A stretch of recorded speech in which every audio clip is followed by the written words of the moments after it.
नमस्कार दर्शकों, क्या आप जानते हैं 84 लाख योनियां आखिर क्या है? आखिर क्यों आत्मा को 84 लाख योनियों में भटकना पड़ता है? आइए जानते हैं जन्म मरण की गहराई। सनातन धर्म के अनुसार हर आत्मा को जन्म मरण के चक्र में घूमना पड़ता है, जिससे आत्मा को कर्म के अनुसार जन्म लेना पड़ता है।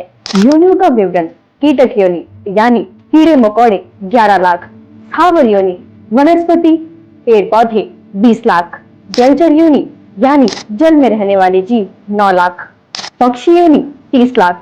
अब सवाल ये उठता है कि इन 84 लाख योनियों में से मनुष्य योनि कितनी है?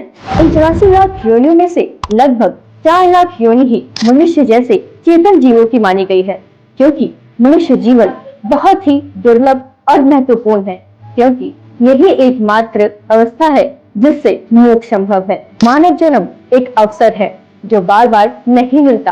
कबीर साहिब जी ने अपनी वाणी में बताया है, कबीर मानव जन्म दुर्लभ है, ये मिले न बारंबार, जैसे तरबूज से पत्ता टूट गए तो बहु न लगता डार। मनुष्य जीवन केवल पुण्य का फल है, यह परीक्षा है मोक्ष की। जो मनुष्य इस जीवन में आत्मचिंतन, भक्ति, सेवा और सदाचार करता है, वही इस जन्म मरण के चक्र से मुक्त होता है। अब दर्शकों, सवाल ये आता है कि मनुष्य जीवन तो हमें मिल गया, लेकिन अब हमें क्या करना चाहिए? मनुष्य जीवन मिलने के बाद मनुष्य को सेवा, भक्ति और सत्संग में ध्यान लगाना चाहिए, और यही नहीं, अपने कर्मों को भी सुधारना चाहिए। ग्रंथों का अध्ययन करें, परमेश्वर का नाम सिमरन करें। 84 लाख योनियों की यात्रा का अंत है केवल मोक्ष, और मोक्ष का द्वार है मानव जीवन। जी हाँ दर्शकों, अब सवाल ये है कि वो ईश्वर कौन है, हमें कैसे मिलेगा, और क्या मोक्ष के लिए केवल मनुष्य जीवन होना ही काफी है?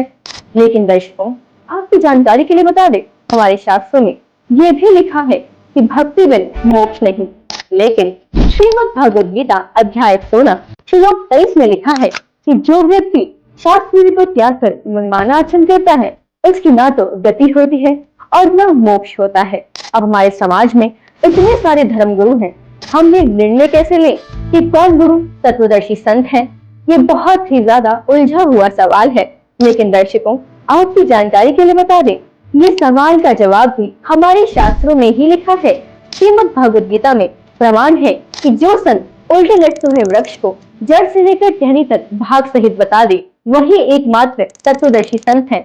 और दर्शकों, हमारी टीम ने जब रिसर्च करी तो कड़ी मेहनत और मुशक्कत के बाद ये बात सामने आई कि हमारे पूरे संसार में केवल संत रामपाल जी महाराज जी एकमात्र तत्वदर्शी संत हैं, जिन्होंने उल्टे लटके हुए वृक्ष को जड़ से लेकर टहनी तक भाग सहित बता दिया है। जी हाँ दर्शकों, आपकी जानकारी के लिए हम संत रामपाल जी महाराज जी के सत्संग की एक क्लिप भी ऐड कर देते हैं, आप देखिए और पहचानिए। 18वें अध्याय के 62वें श्लोक में कि अर्जुन, तू सर्वभाव से उस परमेश्वर की शरण में जा, उसकी कृपा से परम शांति को और सनातन परम धाम को प्राप्त होगा।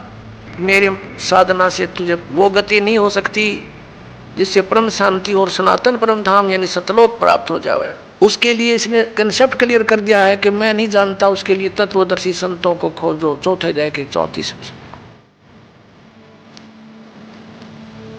और तत्वदर्शी संत की पहचान भी बता दी है 15वें अध्याय के 1 श्लोक में कि ऊपर को जड़ वाला, ऊर्ध्व मूलम अधः शाखम अश्वत्थम प्रहो अवम छंदासी यस्य पर्णानि यह तम वेद स वेदवित्। ऊपर को जड़ और नीचे को तीनों गुण रूपी शाखा वाला। श्रीमद् भगवद गीता अध्याय नंबर 15 की श्लोक नंबर 1 का निष्कर्ष दास बता रहा है कि ऊपर को तो जड़ समझो संसार रूपी वृक्ष की, और नीचे को शाखा है। 15वें अध्याय के दूसरे श्लोक में स्पष्ट कर दिया कि ये तीनों गुण रूपी शाखा, रजगुण ब्रह्मा, सतगुण विष्णु, तमोगुण शिव। अब यहाँ केवल हिंट दिया गीता ज्ञानदाता ने, इसका कोई विस्तृत ज्ञान नहीं दिया। तो दर्शकों, अब देरी किस बात की, बिना समय गवाए तत्वदर्शी संत को गुरु बनाएं और अपना मोक्ष प्राप्त करें। जी हाँ दर्शकों, अधिक जानकारी के लिए अवश्य सुनिए जगत गुरु तत्वदर्शी संत रामपाल जी महाराज जी के मंगल प्रवचन। धन्यवाद।